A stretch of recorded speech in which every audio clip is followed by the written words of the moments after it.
all of a sudden we can't talk about Neanderthal DNA anymore.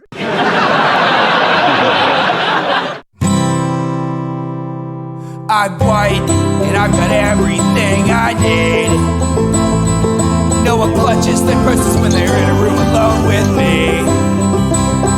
And I can drive for any neighborhood I please at any hour, and the police don't do a thing. So if I see a penny on the ground, I leave it alone and fucking flip it. I'm a straight white male in America. I got everything I need. I'm a guy getting paid more than a girl with a degree. And I can walk down the streets after dark, no one wants to rape me. And I can get a girl pregnant and just as easily flee. Just like my straight white male dad did to me. So if I see a penny on the ground, I leave it alone and fucking flip it. I'm a straight white male in America. I've got all the luck I need. I've got a pile of broken mirrors and I'm walking under ladders and I'm spilling tons of salt, but to me that doesn't matter, cause my skin and my gender and my orientation are the best things to have if you live in this nation. I recommend it highly.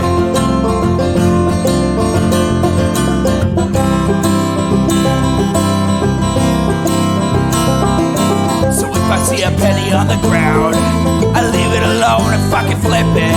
I'm a straight white male in America. I've got all the luck I need. Shit's gonna work out for me, cause I'm a straight white male in America. I've got all the luck I need.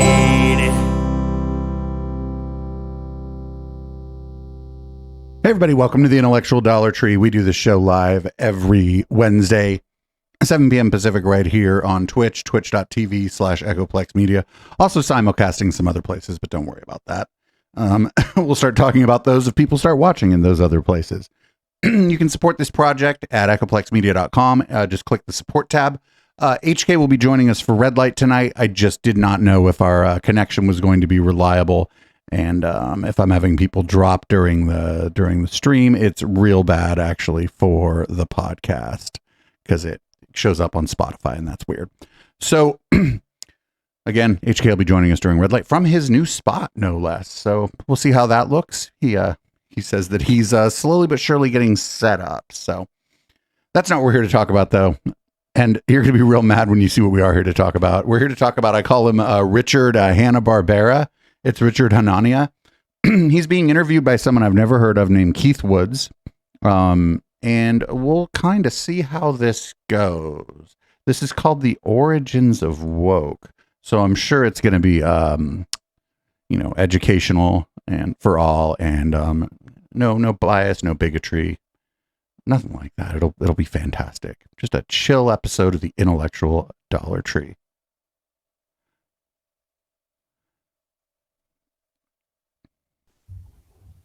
So this is on YouTube right now? Mm-hmm.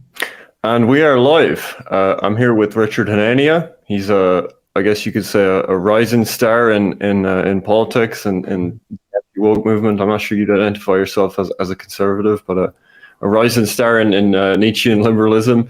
And he has a book out. I just invented yesterday, yeah. Yeah. You're the top Nietzschean liberal after inventing it. So, but yeah, he has a new book, The Origins of Woke. Very interesting book, very interesting topic, and it's a topic that hasn't been covered much, actually, Richard. In terms of, I mean, you can just explain the basic thesis of it, but this idea of the relationship between civil rights law and wokeness. The first time I heard about this was Christopher Caldwell's Age of Entitlement, which I know you referenced in the book as well. And then you had an interesting Substack piece on the same topic a couple of years ago. Is that kind of what sparked your interest in this, or what sent you in the direction of looking at civil rights law? Yeah, so I've been interested in it. So liberals have been making fun of me on the internet for a very, very long time, and I got mad at them. Much longer than that. I was an author for many white supremacist publications under a pseudonym. in law school, so I knew about disparate impact. I knew all these other things. I mean, I think I probably heard of it from Steve Saylor and other conservatives way back in the day. Steve Saylor and other Leo, good anybody listen, like I'm not sure that that's how I'd describe Steve Saylor. The Caldwell book, doesn't really go into sort of the details of the law. It just says, civil rights is bad. That we, like, it's just basically civil rights are bad. Civil Rights Act happened, and then like our freedoms were taken away, and like, we led to this crazy situation we're in today. So I think I started to look into it, and there was really like just a case for, not just disparate impact, not just one or two things, but like the entire structure of like how we think about like, male-female relations in the workplace, how we think about how we classify race in this country. This is going to be not great. I bet he's like male. He probably wants to go back to the Mad Men days. He probably thinks the guys in Mad Men were like the heroes, and that they were there to like, they're like, look at how cool these guys are. Like how like corporate America governs itself, right? Like the grievance procedures when someone complains about something. It really so much of it is traced to like different areas of law. I think that like, this is a broader theory. I think it's like it shows sort of how government power, has downstream effects on the culture that people don't think about. People don't think about necessarily the most important thing. People look at surface level stuff, right? Or they look at philosophers or whatever. But like the minutia of sort of the law and just how it operates on institutions, it's not known as well. So I took this in the area of wokeness, where I think in some cases you can clearly show the connection between law and what happened, and basically the connection between law and what happened. This is gonna be I hate this guy like the most. I have like probably an irrational hatred for this guy, so just kind of keep that in mind when you're listening to wokeness, which obviously your audience and many other people are interested in today. So can you explain, just basically for people that haven't read this book yet, what is the mechanism by which civil rights law, which I guess people would associate with anti-discrimination, and like specifically when it was passed, discrimination against Black people, how does that translate to current day, SJWs, the excesses of wokeism? What's like the mechanism there? Yeah. And can we like provide? Is there like can I provide a link in the chat for the book for people who want to buy it? Since this is I'll tell my moderators actually. I have a link in the description, so if the moderators can post that as we're talking, that'll be helpful. Okay, great. Yes, because I mean the book is going to provide. It's not a very long book, but it's very dense. It has a lot of historical information that will be very surprising and interesting to people. So yeah, there are a lot of these mechanisms. I focus on a handful. So there's disparate impact, right? People think it's a new idea that if there's a standardized test and one group does better than the other, the government comes after you. No, that's been the law of the land since 1971. So the government doesn't come after you if one group does better than another on a standardized test. That's incorrect. The thing here is that like nobody just uses standardized tests to decide whether to hire someone. Well, a lot of companies don't even really use a standardized test when they decide whether to hire people. And then universities don't just use standardized tests like the SAT or the ACT when they decide on admissions. They use other factors. And what he probably doesn't like that they're using other factors. You have corporations always thinking about, are we hiring, are we doing anything that might fire too many Black people or not promote them in large enough numbers? Same thing with women. You have affirmative action through government contracting, which is government just said everyone who does any kind of, large scale contracting with government, they have to have an affirmative action program, and their subcontractors have to have an affirmative action program. This is like a quarter of the private sector workforce. So every large corporation has to have an affirmative action program just to either get government contracts or be eligible for government contracts. Right? They might want to be eligible at a certain date. And then you have harassment law, which is the idea that like if you make women or minorities uncomfortable, very subjective sort of standard. Dear. It's like now you have harassment law, which is just when people are uncomfortable at work. It's actually on them if they're uncomfortable at work. Women and minorities always being uncomfortable at work. Silly women and minorities. sued and your company can be forced to do different things. It can be forced to, reform its hiring practices in addition to paying out a lot of money to people. So corporations are very sensitive about, being on race and gender issues. And then you have, Title IX, which is just like this crazy sort of radical feminist, it's been interpreted this way, this sort of like radical feminist interpretation of like male-female relations and like what the government should be doing. So it's like, destroyed basically male sports, made all these fake female sports. Wait, I thought they cared about female sports now. I'm confused. What do you mean fake female sports? What do you mean fake? What do you, like women's basketball? Do they just not have a basketball? Women's track and field? Nah, they're not really running. And the hurdles, they're not even hurdles. See that shot put? That don't exist. They ain't throwing nothing. Got government through the university system, into the field of like regulating like dating and relationships, just like they did in the private sector, through civil rights law, through, we had these zero tolerance policies at HR that derived. Yeah, some HR departments, they have fraternization policies where you can date like laterally within the organization or whatever, but you can't. Your boss isn't supposed to ask you out. Yeah. I think that's pretty reasonable. From the law, ultimately from civil rights law and the way it's been interpreted. So these are like, I think the four main mechanisms. There's a lot. I mean, there's a lot more. The government is huge. It does all kinds of things. But these are the four I really focus on as sort of driving a lot of the cultural changes we see. Now, you do have a definition of wokeness, because some people in the chat are saying, what is woke? And you basically break it down to three kind of core principles. It's the belief that disparities equal discrimination. If there's any inequalities in anything, it has to be because there's some kind of unseen discrimination. A belief in speech restrictions to correct this, and like a resultant HR bureaucracy. When I read that first, that seems like a very kind of narrow, like very specific definition, because I mean, when we think of people that are woke, I guess it's kind of a broader, like it's a more sort of philosophical perspective, right? And it's kind of this belief that any, judging anyone on the basis of something they didn't choose is like the ultimate evil, right? And in that sense, it's kind of like a liberal pluralist precept, right? But that seems like quite a narrow definition. Does that account for these people that are driving wokeism, that are coming out of the universities, that have this like almost religious zeal about liberating people from discrimination? Religious zeal about liberating people. I mean, you just told on yourselves, friendo. I think it's like hard to get too philosophical, because if you say, well, anything that it's bad to judge people on anything they can't control, that's really not it, because they care about very specific things, right? If you say, people born in this state are sort of screwed up more than people born in this state, or people who are like, No, actually, that's bigotry.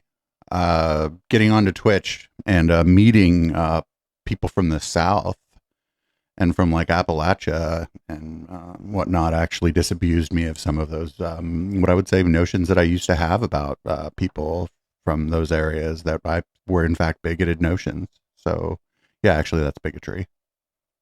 Even direct racial comparisons. If you say something bad about whites or something bad about men, there's no, there's no idea that that's the worst thing in the world, right? So it's very, very specific. I think you have to say that they care about disparities between whites and non-whites, whites doing better and men doing better than women. And it is narrow, because I think like you can define it. I see like politicians talking about global warming, like worrying about global warming is woke, or like COVID vaccines are woke. And that's just, you're getting too far from the definition. You're just... Well, no, those are just things that he thinks are real. So he's like, well, I'm not going to include that in this thing I think is bad. His definition of woke is like anything having to do with like group disparities and the way it's talked about that annoys him.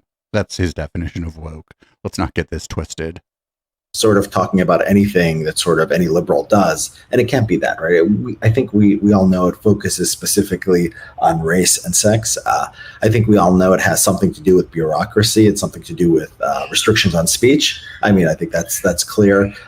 So yeah, I mean, I like my definition. I think it covers what most. So when he means so in this context, when he says restrictions on speech, he's talking about mostly in the workplace. And yeah, actually, did you know that if you go work somewhere, you can't just say whatever you think and then just expect to keep your job if everything you say that you think just pisses everyone off.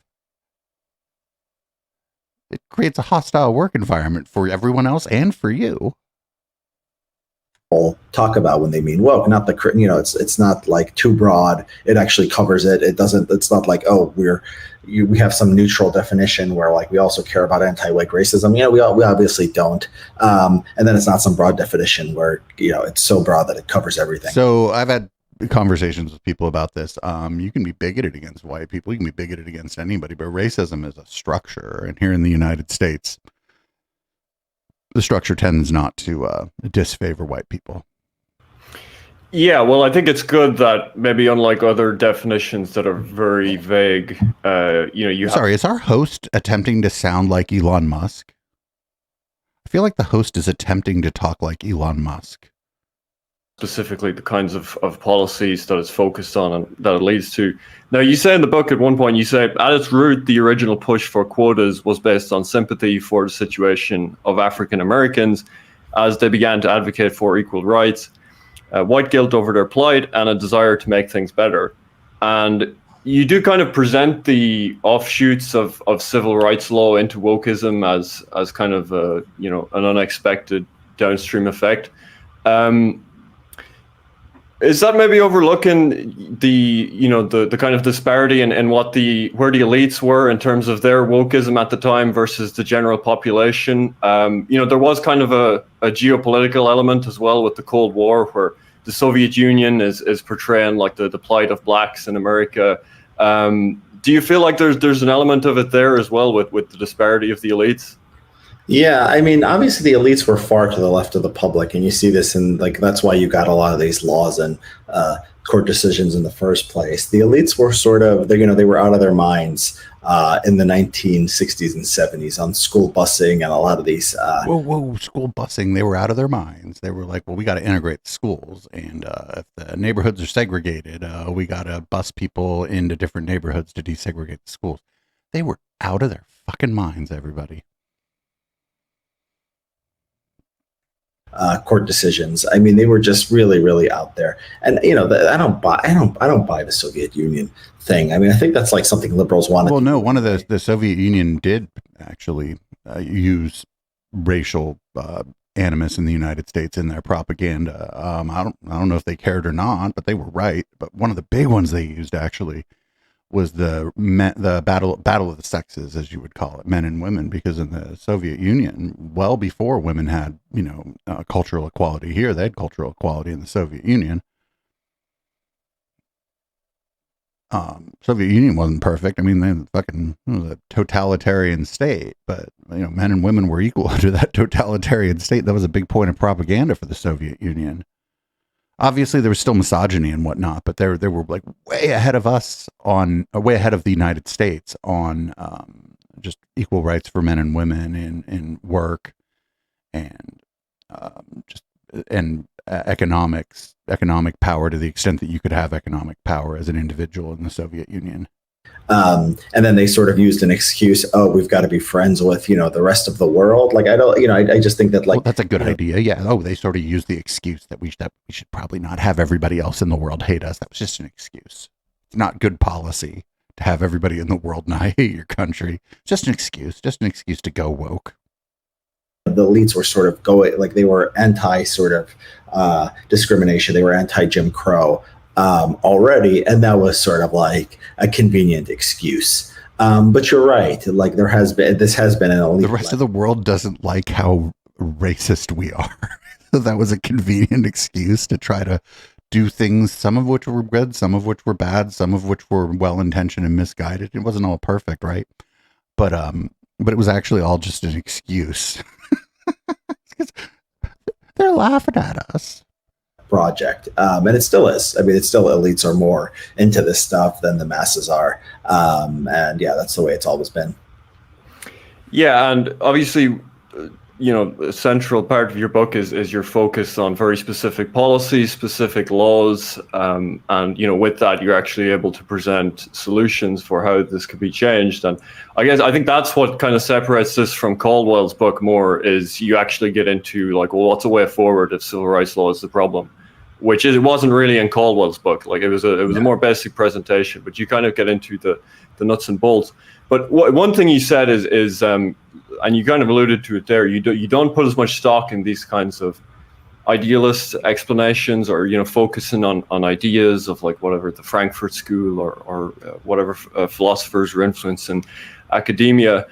But I mean, you have this kind of social revolution in the 60s, and I mean, surely a big part of it is just that people are coming of age that were in that university system post-war. And a lot of scholars have talked about this shift in liberalism that happened, especially in the US in the 1930s, 40s, where you have an influx of emigre intellectuals, and they tended to... Why in the 30s and 40s do you suppose intellectuals might have, some intellectuals from certain parts of the world, why do you suppose they might have thought the United States might be a good place to go to? I wonder. When they say intellectuals, he also mentioned the Frankfurt School. I mean, we know what he's talking about, right? We know what he's talking about. Liberalism in a more kind of anti-totalitarian direction, more of a focus on like the open society. There's kind of a social engineering built into that. Do you think that's overstated? The effect that had through the university system and kind of generating radicals? Yeah, I mean, I think that like you need both the ideology and you need the law. Without the law, the radicals can just, be in their little sandbox and they can be playing and they can't really do a lot to the rest of us. The civil rights law is sort of like a force, it's a force multiplier for them. Like, they want to sue, they want some corporation to become woke or adopt some HR program. Civil rights is sort of the vector through which they do. Do they even know what HR does? I turned down HR jobs because I didn't want them in the past. HR has been a big, medium to big organization. They also handle payroll. They handle all the paperwork you have to do when you're hired. They handle your dismissal if you are fired. They're not just there to it's just not like the Festivus airing of grievances year round in the HR department. And that's sort of how it's going to be described here, I think. It's like data on you're not hiring enough blacks, we're going to shame you in the media, the government's going to come after you, and then you have to bring in these HR people and these critical race theorists. What you have to bring in HR people and critical race theorists? Okay, again, HR is literally a larger organization. It's the department that interfaces with the other employees. It has to be there. Before it was called HR or whatever, there were people whose job that was in big organizations. There has to be people whose job it is to interface with the fucking workforce in a large organization. How else do you interface with the workforce? Sort of like, I think you're probably getting at the Frankfurt School and Marcuse and all these types. And, this stuff, like the way it ended up was like a lot like stupider, a lot less sophisticated than what they were calling for. I mean, I think that if you would have showed them this, they would have said, they were real socialists. They wanted like government to really do a lot to address inequality and, to really be regulating, things, and they were against capitalism and all this. And, woke is not like that. Woke is sort of like a tax on the capitalist system. Right, it's like a tribute it pays to like these grifters like Ibram Kendi, and then it hires a spoil system. It has put some blacks on the board, put some women here, women there. It changes. Just fucking sprinkle the blacks and the women on. You might put a little bit of cilantro on top of your fucking tacos. Sort of like that. It's not that fucking. First of all, yeah, it's illegal to discriminate against people, but there are also HK's talked about this a lot, that there are a lot of studies that show that actually when you have a workforce that more closely resembles the society in which the company exists, that the company tends to do better. Marketing companies have known this forever. culture, so like we don't offend any of these groups, but then at the same time, it doesn't really challenge or overthrow the system. Quite the opposite. So why like, would it? yeah, Why would wait? What? But why would hiring people more different, like diverse? Why would hiring diverse people even like? Why would that overthrow the system? Why would that even be the goal? I thought hiring, like ostensibly the idea of having a diverse workforce is that your company or organization will operate better within the system that already exists because the people there more closely resemble the people in the broader system. I mean, I think that like they didn't really get what they wanted. If you're going to take these philosophers seriously, I think what we got was basically what the law required, but with like the influence of these ideas where they could have an influence. Right, but if you were to take if I was to give a specific example, not the Frankfurt School, but we'll say like Boasian anthropology was something that became popular in the 20s and 30s. And then after the Second World War, you have like a UNESCO statement on race that kind of brings all of these cultural anthropologists together. And, promotes ideas that, would be considered, even some of these people would be woke even by today's standard. And that statement on race, which was kind of an assertion of like cultural determinism, that was later cited in Brown versus Board of Education to do away with segregation of public schools. So isn't that like that's a case where you have elites that are kind of woke? It's been spread on a kind of international level, and that's something that happened just in the mid 1940s.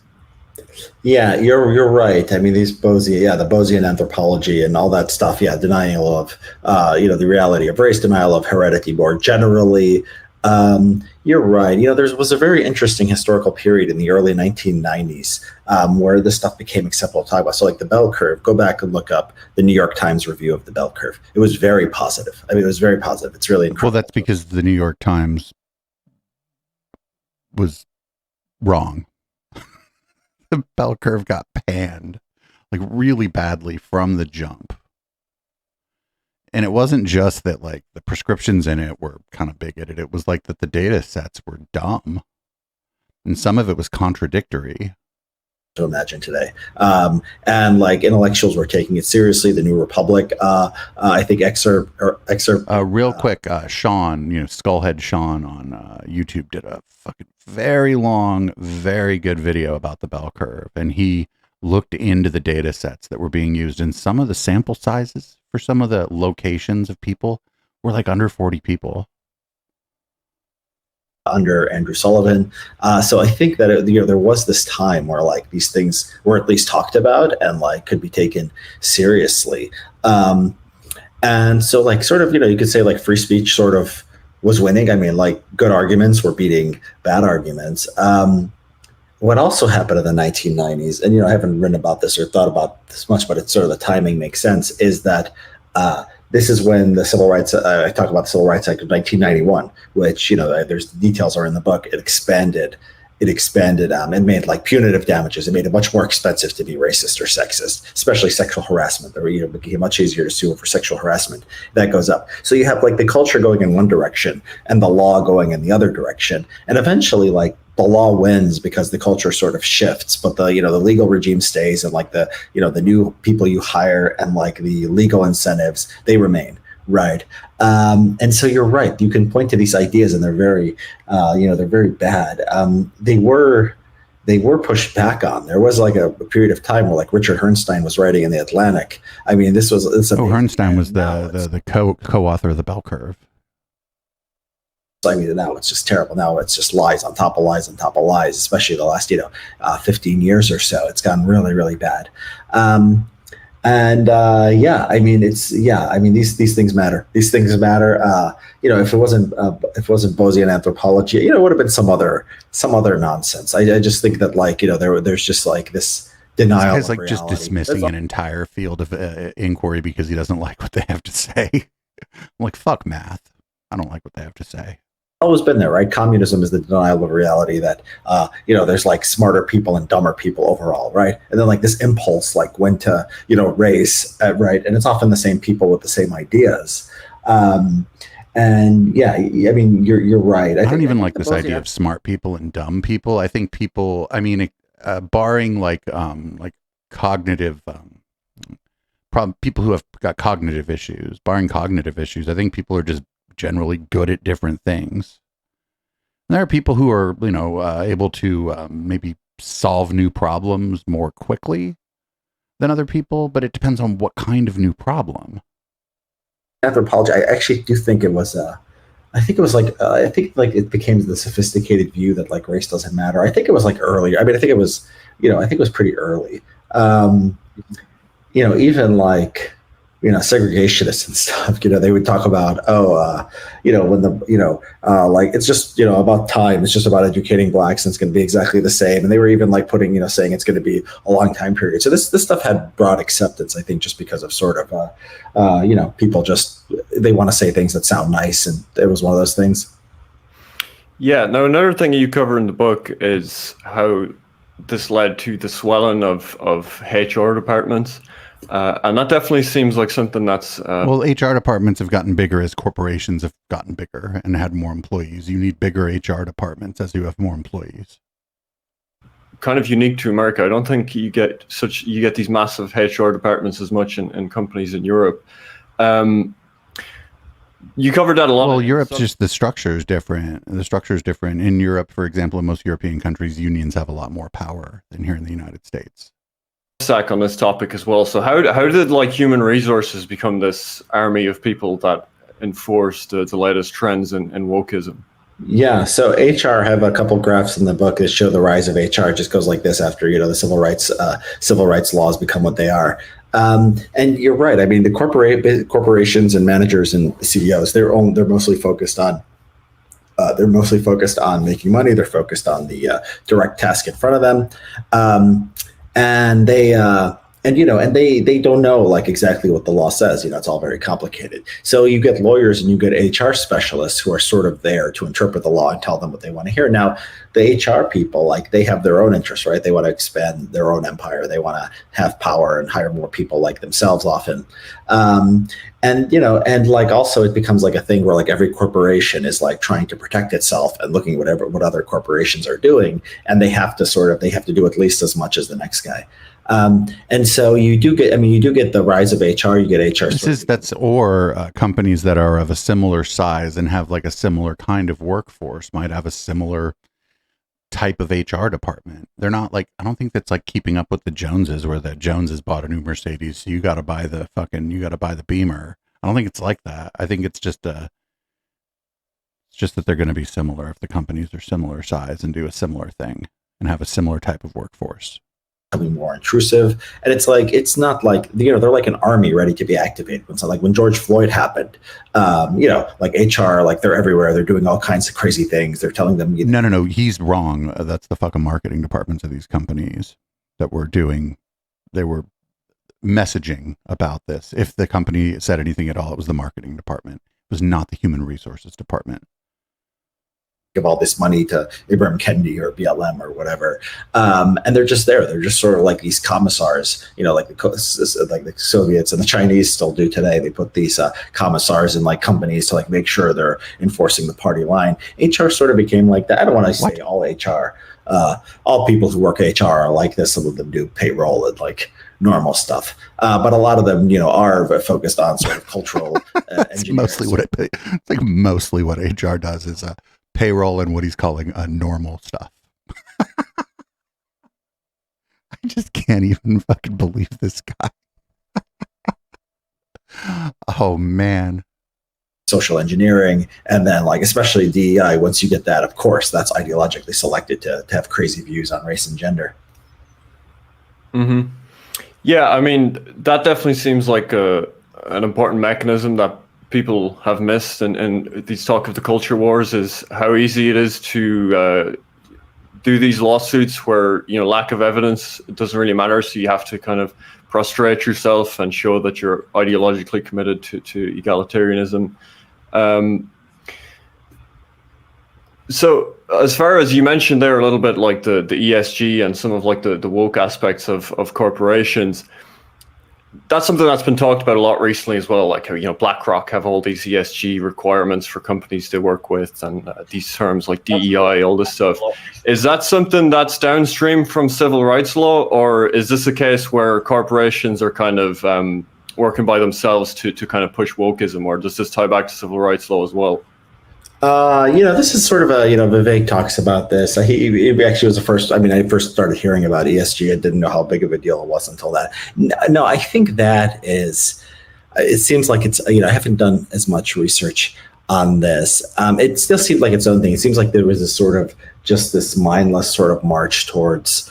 This kind of pushing diversity onto corporations and stuff. It seems to have scaled back. I mean, it seems like that people are going after it, even state governments and stuff, and even BlackRock is pushed back a bit. But no, this one is harder to trace directly to civil rights law. I think that what happened is maybe can be indirectly traced in that it sort of became accepted best practices for corporations is to hire more women and minorities and be extra sensitive towards them, and so that just and be extra sensitive towards them. There's a lot that lives in that part of the statement in this guy's mind, I'm guessing. Be extra sensitive to them. Does that mean don't be shitty to the people that your work that are different than you? Is that what that? I don't know. He's not going to really expand on what he means there by be extra sensitive to them. Standard among these big hedge funds and these BlackRock and these other corporations. It's different. I mean, it's sort of something new. I mean, I've heard it's very intrusive from people who have worked in companies. But yeah, I've heard from people who work at companies. Get the fuck out of here. I don't work for a company now, and before I was doing this, I owned a business, and we weren't big enough to really need an HR department, and people weren't shitty to each other at the company because there was only 8 of us, right? And we were all kind of friends. Before that, I worked in big organizations, and there were HR departments there, and there were people there who were shitty. There were people there who were shitty. I never personally had to go to HR, but I know people who didn't. They didn't want to do that. They didn't really have much other choice. They went to their immediate supervisor. The immediate supervisor tried to remedy it, but the immediate supervisor isn't the HR department. The immediate supervisor, in some cases, was just another engineer or a admin, a network admin or something like that, who got promoted. That wasn't their job. At a big organization like Cisco, if you're a systems administrator or whatever, your immediate supervisor is probably also another sysadmin who got promoted, and that's great. Promoting within is good. But then that's what HR is there for, is for when your boss should stick up for you and be like, hey, we can't work like this together. But at some point, that person doesn't have the tools available to them, and you need to go to the HR department. This is the connection here is a little bit more tenuous. Mm-hmm. Yeah, I mean, I think of that, and I think of when the Supreme Court got rid of affirmative action, that you had universities that were saying that they were still going to try and find ways to enforce it. What kind of barrier does that present to someone that's trying to attack this at its root and go to civil rights law? If you're going to have this, it's kind of metastasized into these woke corporations and university commissars that are going to enforce it regardless. Yeah. So, I mean, it took a lot, one of the arguments of the book is the ideas, the ideas come and the law comes, and it sort of takes a while to transform institutions. So it wasn't overnight that every corporation sort of became crazy and obsessed with race and obsessed with sex. It was decades. They had to hire these people. They had to keep getting sued. They had to keep, changing their practices. They weren't focused on civil rights law. Mostly they were focusing on corporation stuff, right? Selling whatever, opening mega stores or Target or whatever they were doing. And so the way you undo it is if you pass the right laws or you have the right court decisions, the workforce is not going to change overnight. What you're going to do is, you're going to change the incentive structure where oh, they realize HR is maybe not necessary as much. Maybe this corporate DEI program is not as necessary as they thought. Next time they're laying people off. They don't have to worry about disparate impact as much. When Elon Musk laid off all those people at Twitter, there was reporting in the news that they wanted, like HR lawyers or whoever wanted him to look at it, make sure you're not firing too many blacks and women, because it would be racist, sexist under civil rights law. And he is actually being sued for this, I think, in California. So corporations have to worry about this stuff, right? And so the workforce changes over time, like what the workforce does, and it's really going to be it's going to have to be a sustained assault, because the liberals, changed the culture through a sustained assault. It wasn't like they just passed a law. The culture war. We fought the culture war in the culture. That's how gay marriage got legalized. I don't think that Barack Obama and Joe Biden, eventually, too late coming out for gay marriage, did as much to bring about gay marriage as, for, let's say, the television show Will and Grace. Or had a court decision that stopped. They they got the Supreme Court decision, and then they had lawyers who were filing lawsuits and fighting plaintiffs, and there were people in HR. And so it's going to depend a lot on people ask me what's the going to be the consequence of the SFFA v. Harvard case.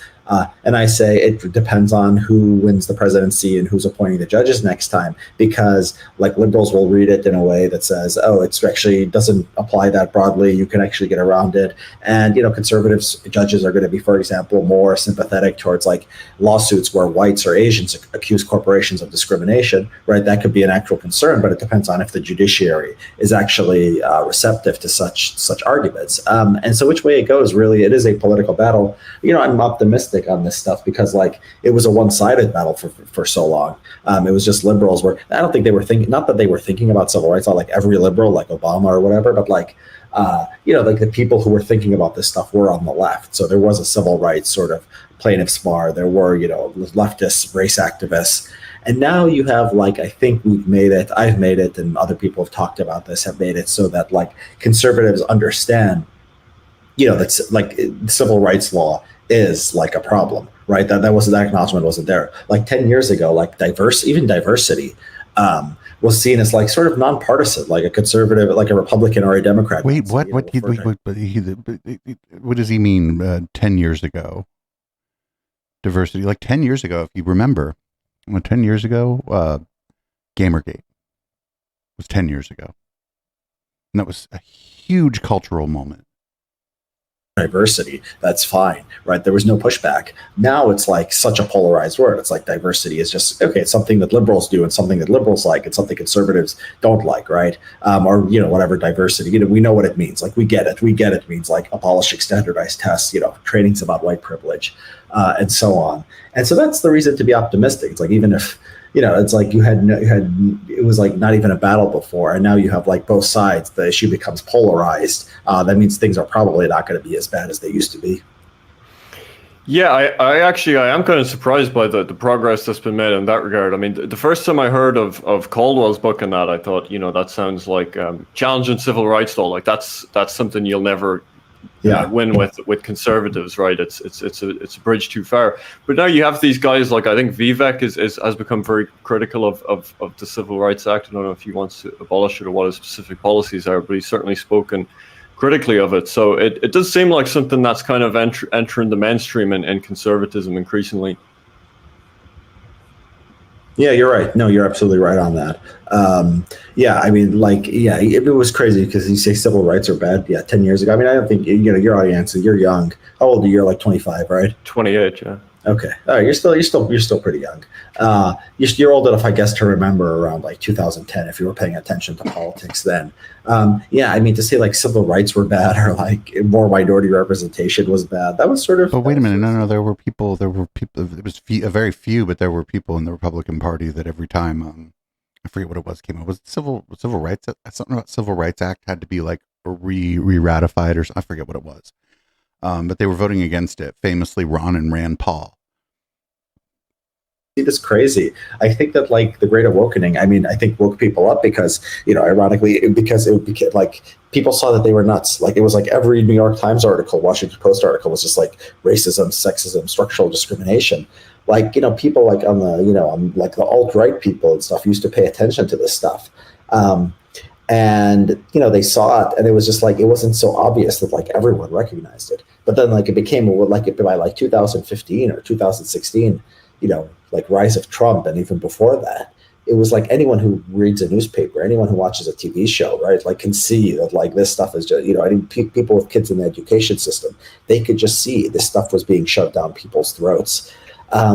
And so, yeah, I mean, it inspired a backlash. I mean, it wasn't going to be, I mean, liberals are probably more to thank for this than like conservatives who've argued against wokeness and civil rights, because like nobody would be listening to me on this stuff probably if like liberals had proved themselves to be so crazy on these identity issues. And because of that, I think that's the backlash just sort of explains what we're seeing on the right.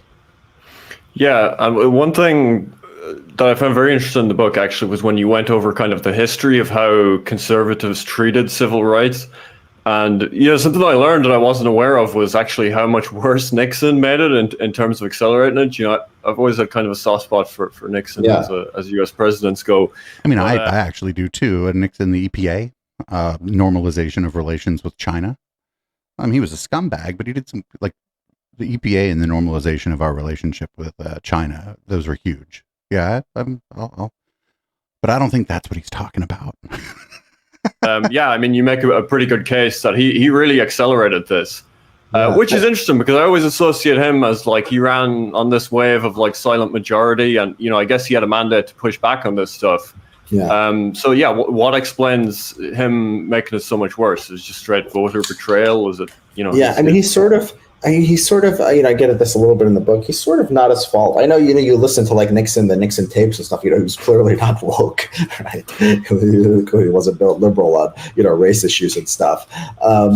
But yeah, I mean, a lot of these times he didn't even, there's no evidence I could find that on a lot of these important things, he even knew what was going on. He was focused mostly on foreign policy, and then he was focused on domestic policy too. And you have to think in 69, 77. Well, what other kind of policy is there besides foreign and domestic policy? I mean, if you're gonna like talk about those two things, everything kind of falls unless like foreign and domestic. I mean, even the moon would be foreign policy, right? Of media, right? There is no Fox News, there's no New York Post, there's no Twitter, obviously, and there's just like the big newspapers and the big media, right? And he's appointing somebody to be Secretary of Labor and all these other positions, and they're just doing stuff, and like not everything comes to him.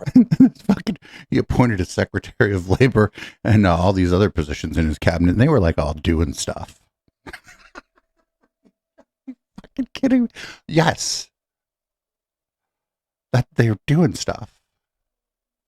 Thanks, Rich. President's attention. A lot of stuff doesn't even come to his attention. When he signs the Education Act, which Title IX was a part of, Education Amendments Act 1971, he doesn't mention it in the signing ceremony. Did he know it was in there? Who knows? It was being pushed by sort of these feminists in Congress who were like, don't give it too much attention because there'll be a backlash if people see what. And this was the original Title IX. It wasn't like the craziness it became later, the way it was interpreted. There's no evidence I could find. Like a Title IX originalist, whatever the fuck that means. Like, this is amazing. Like, listening to this guy, he's like, oh, Nixon appointed these people and they did stuff, and then there were crazy feminists. Oh, it's not as bad as it was now, but it was the original Title IX back when it was good. This guy, like, what the fuck? Why, how can you take this guy seriously? He like doesn't really say anything. It's just like sort of like pining away for the past, but then he can't even tell you what happened in the past. I talked to a scholar of the time too, who said the same thing, that Nixon knew about the expansion of affirmative action into all government contracting. He knew about the construction thing. He wanted to go after the construction. He wanted to go after the labor unions and split the civil rights people and the labor people among the Democrats. So they did affirmative action in construction. But then the Department of Labor does it for all federal contractors. There's no evidence he knew about that either. The Griggs decision in 71, that was the Supreme Court, right? Obviously, it wasn't Nixon himself. So yeah, I mean, he did, his administration did do a lot of this bad stuff, but it's like, it's not even, like, I think if anyone else was president. His administration did this bad stuff, but it wasn't his fault. He didn't know about it. He was busy illegally wiretapping people. Give the guy a break. Was president or something, like he probably like wouldn't have even known like what they were doing under him. I mean, it was really just like nobody was bringing this to attention. People just saw civil rights as this nice thing that like good people did, and like the people you would appoint would all be sort of part of this elite. There was no conservative. I said no conservative media. There's also no conservative. There's no Heritage Foundation. There's no conservative elite of like people who are ideologically right wing who are there to staff. This changes by the Reagan administration. Now the Reagan administration, right? You have like conservatives and sort of moderates and liberals. Today, a Republican administration is basically going to be all different flavors of right-wing people. You're not going to have, Trump is good. For the most part, it's not going to really appoint any liberals, even though he might appoint people who suck in other ways. And so, yeah, I mean, Nixon is a fascinating case. I don't hold him that personally responsible, but yeah, his administration was when a lot of this really bad stuff happened. And you mentioned Reagan. You also talk about him in the book, kind of in contrast to Nixon, that he actually did push back on this in many ways. So why was he effective in challenging civil rights law compared to other presidents? Yeah, it was sort of the development of, like I said, there's more sort of a conservative media, a little bit. You have the early days of this. You have basic conservative organizations. You have the conservative legal movement. People should read. There's a book I cite a bit in my book called "The Rise of the Conservative Legal Movement" by Steve Tellis. It's very fascinating. It sort of tells you. I mean, it's like the Federalist Society, probably. And Nixon is ideologically conservative too. He's more ideologically conservative than Nixon. Nixon is sort of like, I think it was just like, oh, helping blacks is just sort of the right thing to do. He had this sort of idea. Reagan, I mean, it was like after years of sort of seeing the craziness of civil rights and how far it had gone. And so Reagan comes in, he wants to repeal affirmative action in government contracting. He wants to do some good stuff on voting rights. He appoints Clarence Thomas to head the EEOC. Clarence Thomas, they improve that. Clarence, conflict of interest, Thomas. There's something, he vetoes the Civil Rights Restoration Act, and I won't go into the details of that. It's a little complicated, but it's a big deal. It's actually a very, very big deal. His veto is, people can read about it in the book. His veto is overruled by Congress, 2/3 in each house, right? And so, he tried to do some things, but it was very limited because, the Democrats were 100% in favor of expanding civil rights law, and Republicans were close to 50-50 or something like that. And with half of Republicans and all Democrats, you can overcome any presidential veto. So he was really threatened by Congress, and so it's you go to that's good actually when the executive if they can be threatened by Congress, when Congress can pass laws and then the executive attempts to veto them and Congress goes, oh, you actually no.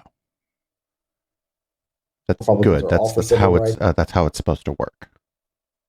Law, and then Reagan, they're half and half, and then this is the HW-ish, but over time, the party becomes more conservative, the parties become more sorted, and now, that would, if Reagan was president today, tried to get rid of affirmative action or contrary, imagine House Republicans saying, no, you can't do that, that's the worst thing in the world. Of course, that would not happen. They would go along with it, and they'd defend it, and liberals would go crazy. So yeah, I mean, it's a general, this book is sort of a good way to learn about just American politics more generally, because it's not just civil rights law. It's a lot of things are like this, where the parties have become more divided over time. Yeah, no, it's interesting as history as well. Like I said, I wasn't aware of the effect of Reagan and Nixon, the presidencies on it. You mentioned the conservative legal movement. That brings me on to another question. Are you surprised that it seems like Stephen Miller is the only person from the Trump presidency or even the Trump movement that has tried to translate that MAGA movement, populist energy, into some kind of legal strategy? I forget the name of his legal firm, America First, something. Yeah, I think it's America First Legal. Yeah, but he's actually trying to pursue this in a legal manner. Are you surprised that there's been so little kind of grassroots support for that? I don't know if there has been that little. I hear about lawsuits making their way through the judiciary. I hear about some positive sort of. I've heard about some lawsuits make their way through the judiciary. Everybody, did you know that? Findings. Yeah, I don't know if it's a little or it's a lot. I just know that there's some, and they make their way through the judiciary. I don't know. Fucking God, this guy wrote a book. I think it's a problem conservatives always had of having enough activists. They just have fewer than liberals. I think in the world of who the next government who's going to get appointed in the next Republican administration, I think people are going to be more solid on the civil rights stuff. but yeah, I think that like, yeah, it's gonna take a lot. I mean, it's gonna take like the active. It's gonna take activists. It's gonna take lawyers. I don't know if you need that many activists. I think you just need like a few who are like very strategic, and you need the judges to rule your right way. So yeah, I don't know. I think it's I'm not under the impression that there's like not that much activity. I think there's a good bit of activity, and we'll see what happens with it. Yeah, well, like I said, at the end of the book, you do get into ways forward, and you kind of present an optimistic picture of what the U.S. could look like if it went in the direction of a meritocratic society. Actually, one thing I've actually referenced a lot before is the Substack you wrote about conservatives versus liberals, how liberals read, conservatives watch TV. Yeah. I think it does actually explain a lot about the dynamic. I don't know if that's true. I don't think anybody watches TV anymore, except like older people. Why things are always moving leftward, and the conservative movement doesn't really have a brain to kind of direct it towards solid policy objectives. But I think you may have even mentioned these examples when you wrote that, like the gun rights movement and the pro-life movement have actually been quite successful. In contrast to the rest of conservatism. So I guess the question is, even if you don't identify as a conservative, like it's going to be the conservative movement that is going to be the force pushing back against wokeism or civil rights law. How do you kind of overcome those limitations where you have an audience that's much more interested in the drama, in the personality politics, the InfoWars style stuff? How do you translate that into real activism or real policy goals that could translate some of the things you're talking about in the book? Yeah, it's a good question. So, I mean, I think you do take sort of inspiration or guidance from these movements that have succeeded, right? I mean, the gun rights movement and the pro-life movement, they're not very online. You go on Twitter, there's not like tons of like pro-life content or like tons of like content about how gun. I mean, there's like stupid, like, oh, look at my guns, they're so cool. But there's no like a lot of like policy focused on Second Amendment policy. And they, like, even though the conservatives are sort of a TV watching movement who don't pay a lot of attention to policy, you can just sort of capture it and say, okay, we're all Republicans now. We're all pro-life. We're all pro-gun. Taxes is another one. We're all for cutting taxes, right? Like no Republican wants to raise income tax. And so, like, the people who care about civil rights, who care about wokeness, it's just about that. It's just having these sort of ideas, like being against disparate impact, being against affirmative action, being against, Title IX craziness, just making that just like sort of standard, like, and then like, whatever, they're running for Speaker of the House now or whatever. Like every guy who's running for Speaker of the House is like the same on gun rights. They're all, basically Second Amendment absolutists. They'll never. That's because they're Republicans in the House. Thing that's any gun control thing, like even gerrymandering, sir. That's probably because of gerrymandering. There's a downstream effect of gerrymandering. Projects or whatever. Nobody who's going to be Republican Speaker of the House is going to do that. And so, like, it's like it has to be like the left is sort of, it sort of moves. It's sort of like there's this logic of like liberalism and wokeness and like equality, and it's sort of like there's a dialectic, and they move together. But like conservatives is just like. I would love to, but like, sir, what, when you said dialectic, what does that mean? Check a box and like, okay, everyone is going to be, anti-gun control now. And then everyone just does that. And that's sort of, that can be very effective. Yeah, it's gerrymandering. It's because there's districts that are just so safe that it pushes, in the House, it pushes people farther apart, like pushes the parties farther apart. That's because of gerrymandering. It happens on both the left and the right, to the extent that there's a left. It happens to Democrats and Republicans. The Senate tends to have a few more moderates, like per like 100 or whatever, because there are states that are 50-50 basically. And so during the general election, and as legislators, some of the people, not a lot, but some, more, percent or whatever, will tack to the middle or tack to more moderate positions when they govern. Amazingly effective. I mean, I don't think people, like young people, don't know the extent of it. I have a essay on Substack, Conservatives Win All the Time. If your producer, whoever's watching, could share that. It really shows like the gun stuff, especially amazing. Like like the most liberal state now is like more conservative, like the most conservative states like 30 years ago, on Wait, like what? if you could own or carry a gun.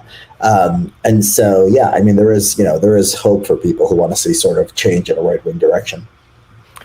Okay. Your mic just got a little bit quieter there. I don't know if you moved it. I moved back. I just moved back a little No, bit. please continue to move back. Yeah, so I was actually going to ask. I wonder if this host here, this Keith character, is trolling Richard a little bit. Be like, could you get a little closer to your camera? Kind of a big question, but seeing as we're talking about solutions, right? Let's say Trump gets elected, or let's say Vivek gets elected, and he calls you up and he says, Richard, we have to solve wokeism. We have 4 years. I'm going to give you carte blanche. You can suggest the policies. I'll implement them as best I can. What are you going to do in those 4 years? What's the roadmap to dismantle wokeism?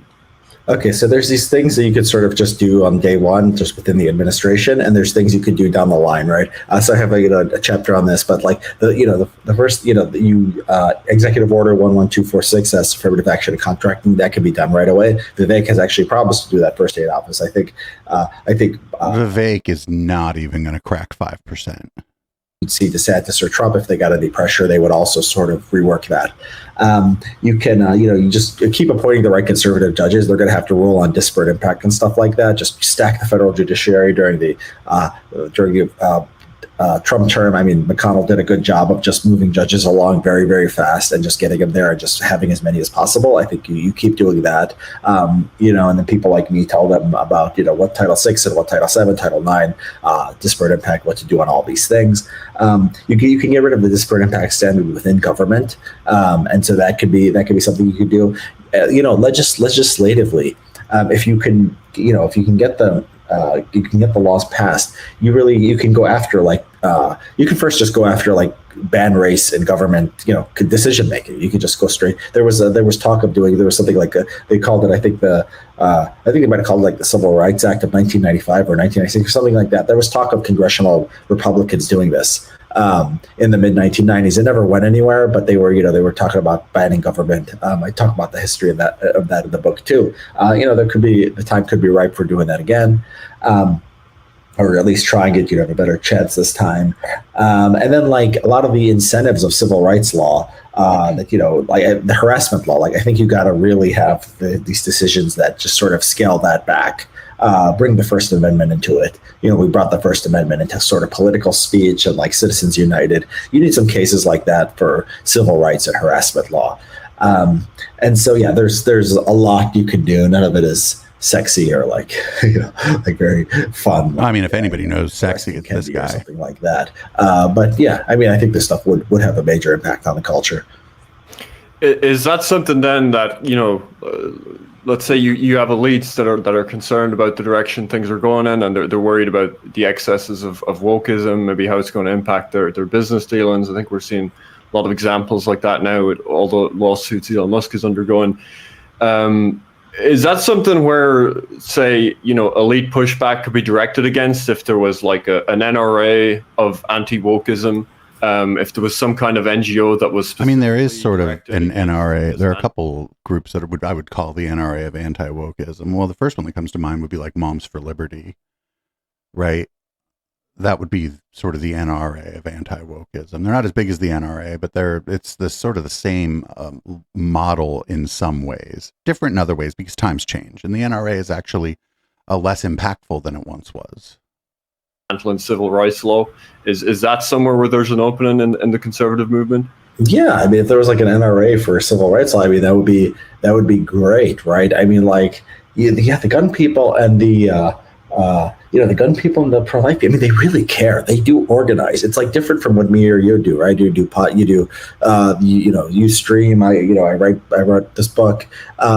There's a lot of, not a lot of people who do exactly, who wrote a book like this, but there's a lot of people who at least write in the topic. Yeah, I would agree with him that there's probably nobody else that wrote a book like his. There's not a lot of people, and the gun people don't produce a lot of big essayists, right? But they do produce a lot of activists, and so it's interesting how some causes produce a lot of people. There's people who, and I'm just using the word kind of loosely. There are intellectual types who talk about gun rights. Yeah, there are. He's probably just wrong here. Some movements get a lot of people who go into politics, but the people who go into politics end up having the biggest influence. The chatter stuff is sort of maybe not as important as people think, unless it inspires people to go out and do the activism. And so you're right. I mean, I'm not the person to do. I like writing. I don't like political lobbying or whatever. But yeah, hopefully someone listening to me, does take up these ideas and tries to enact them in policy. And you were talking about, like, in the 1990s, the fact that you had, like, the bell curve and this kind of work being given more of a fair hearing. So in terms of how, if you did away with the legal barriers, the legal things that are pushing this force of wokeism forward, it's hard to foresee exactly how it would shake out in the resultant culture war, and it certainly empowers some people in a way it hadn't before. So do you just kind of have a faith that, the ideas of meritocracy will win out if so the problem with meritocracy, and I feel like this is keenly stating the obvious, is who decides who has merit, and by what? what do they even mean when they say merit? Barriers imposed by civil rights law, you think that would result in a big culture shift once there's more of a fair playing field? Yeah, I mean, look, already, like, with civil rights law, like, it's not like there's, like, so many black engineers or heart surgeons or whatever, right? It's still like whites and Asians are dominating. Why? Because there's market incentives where people want the best employee, right? It's just in business, people who can execute succeed. And so it's not, government's putting its thumb on the scale and it's introducing artificial diversity and all this stuff. But even, like, with the civil rights regime, as crazy as it is, we don't have parity. So, like, imagine a world where we don't have the civil rights regime, where you can give any test you want, where you're not going to be sued for disparate impact. You're not going to. It's not the people giving the test. This guy, somebody in chat was saying earlier that this guy's never had a job. I don't think this guy's ever been hired by anybody. I think he got hired by Colette, but that's different, right? I think if you try to get hired by Colette, they just want to see whether or not you have phrenology calipers. I don't think I've ever taken any standardized tests for any of the jobs I've ever had. I think I was asked to solve certain problems in job interviews, but it was more like, it wasn't like, do you get the right answer? It's like, how do you solve this type of problem? It was more like kind of casual, if that makes sense. Told you're too white or too male and the government's going to come after you. Yeah, I mean, merit, I do think we have, like, a meritocratic society to a large extent, despite the distortions of it. I mean, the fact that we don't have racial equality in every field shows that we have a meritocratic society. Merit still matters. You discriminate against Asians, they still turn out, they still turn out to high socioeconomic status. And so civil rights law will, rolling back at it will just push us even more in that direction. So, yeah, I think it will make a big difference.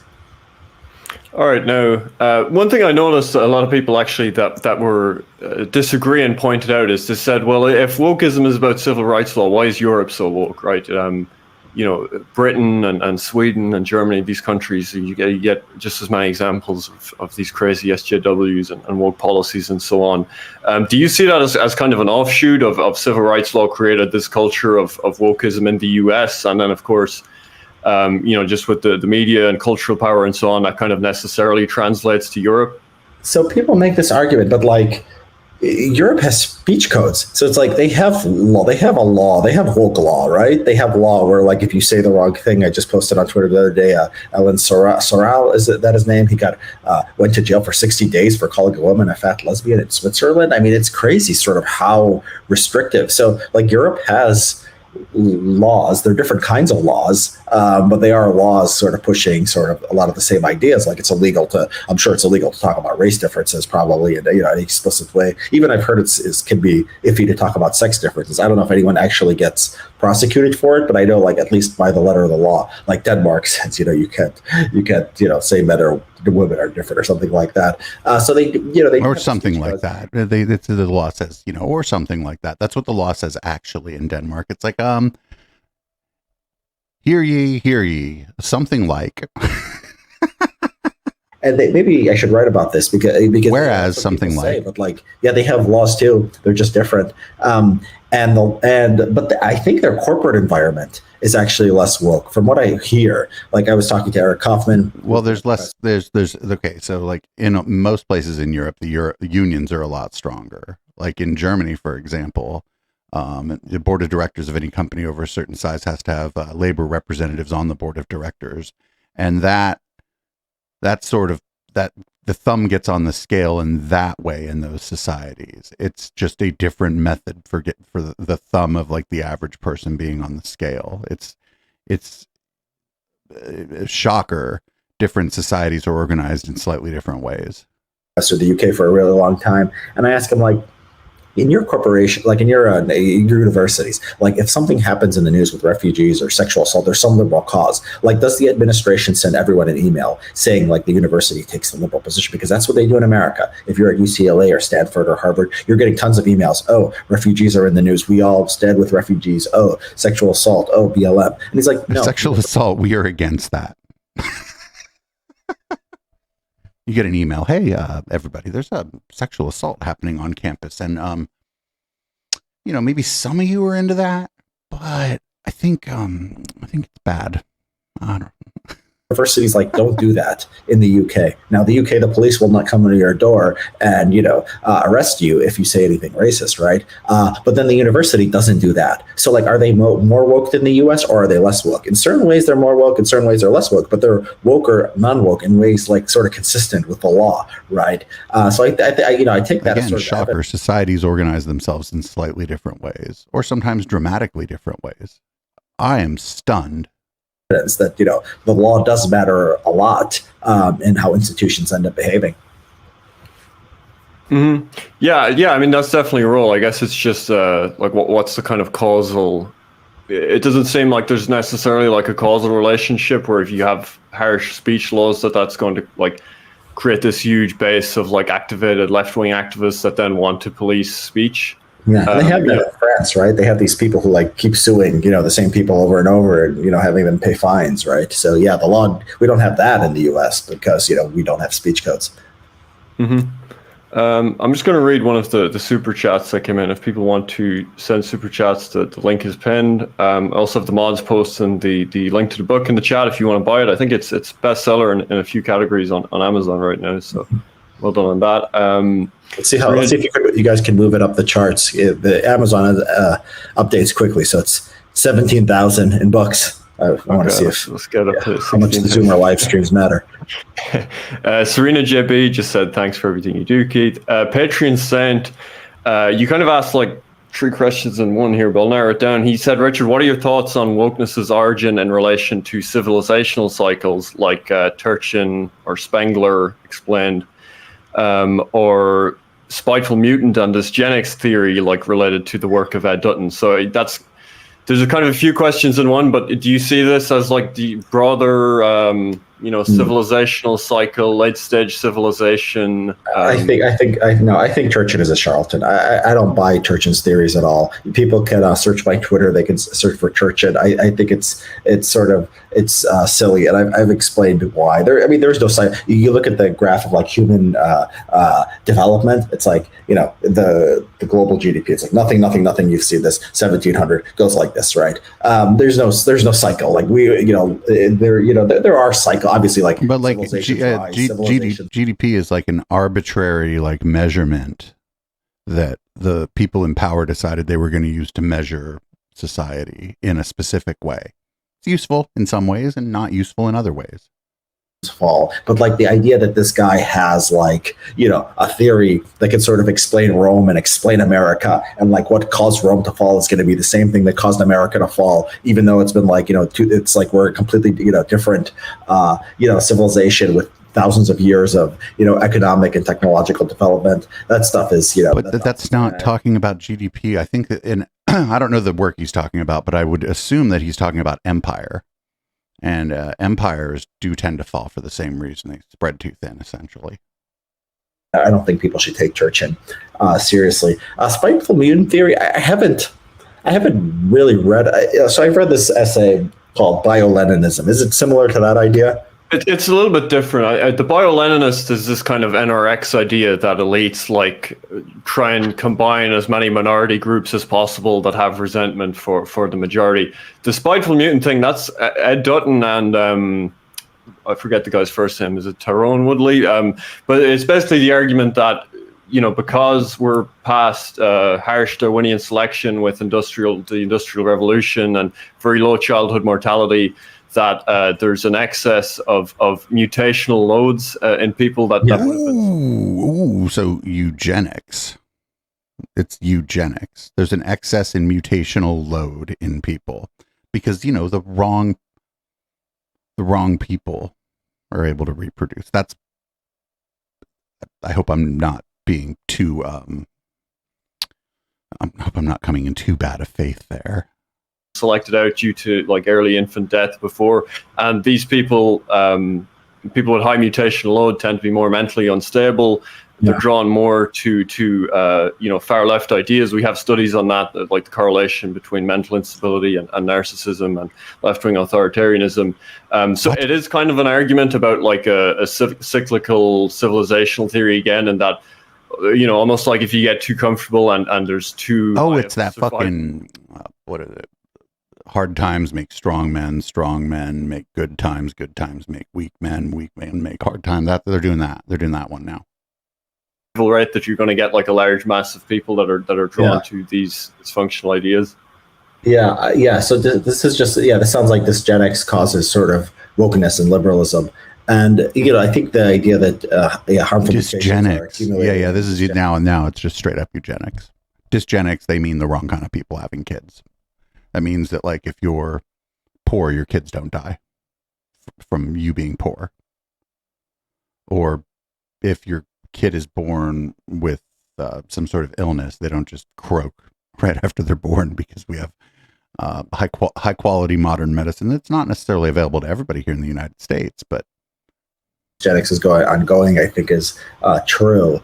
Almost certainly true, no matter what rate is happening. Could that explain liberalism and wokeness?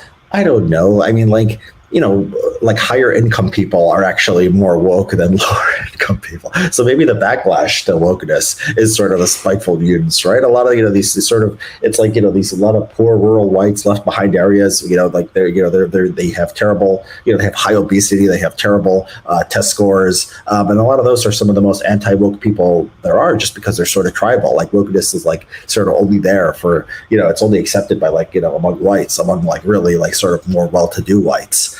What? No. This is, come on. And so, I mean, I think there's dysgenics, but to say that this explains liberalism, well, maybe in certain cases, maybe some mentally ill. He's like, there is dysgenics. Become leftists, like maybe women, right? It maybe depends on the demographic. Oh, no. Appalachia, and you're poor and sort of screwed up. You're not going to be, in your high testosterone. Maybe you won't become awoke. Maybe if you're a woman in an urban area and you've got all these mental problems, that is something that appeals to you. But then it sounds to me like the backlash to wokeness can also be sort of explained, because it's often the most quote unquote backwards people and groups that are more opposed to this stuff. All right. Well, I can't listen to a moment more of this. I don't think anybody here wants to listen to a moment more of this. I don't like this. This literally got into eugenics. They were talking about essentially how infant, young child mortality rate went down, and that caused wokeness. So the implication there is that if more disadvantaged people's kids died, we would have less wokeness. Yuck, fucking yuck. We're gonna kind of keep an eye on this creator, this interviewer here that we watched. This interviewer's name, I said it at the beginning, but this is Keith Woods. I've subscribed to the channel here on our YouTube channel where we use for streaming. So we'll kind of keep an eye on this guy. I'd like to go on his show, actually. I wonder how that would go. So podcast listeners, live viewers, help me get more popular so I can get on these shows, because I feel like I have something to say. I have something to say about this. Richard Hanania is frightening. We're hesitant around here to talk about the way people look, but it's a little hard with him, not because of how he looks, but because he runs around Twitter calling people ugly. And I don't do that. I don't run around Twitter calling people ugly. I'm getting older. I don't look as good as I used to look. And I don't think whether or not I find someone attractive is a particularly useful metric for deciding anything other than whether or not I'd like to date them, I suppose. So yeah, but this guy's frightening. He wrote for white supremacist publications under a pseudonym, and when that was found out, he went more mask off and started talking about like a lot of the stuff he was talking about in this, started railing against the civil rights movement and whatnot. There are problems in our society, systemic problems. There are problems that men face more than women. There's no problem with any of that stuff. But this guy's solutions, and just even like bringing up the idea that dysgenics is part of the problem.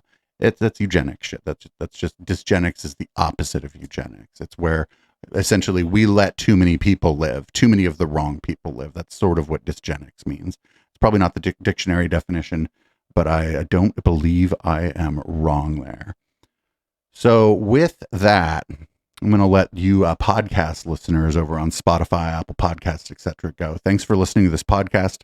We're going to do a little bit of a year in review next week on this show. But for maybe people who don't catch that, I did want to thank everybody. We've seen pretty big growth in this show yet again this year on Apple Podcasts and Spotify. Sometimes we even chart in our category.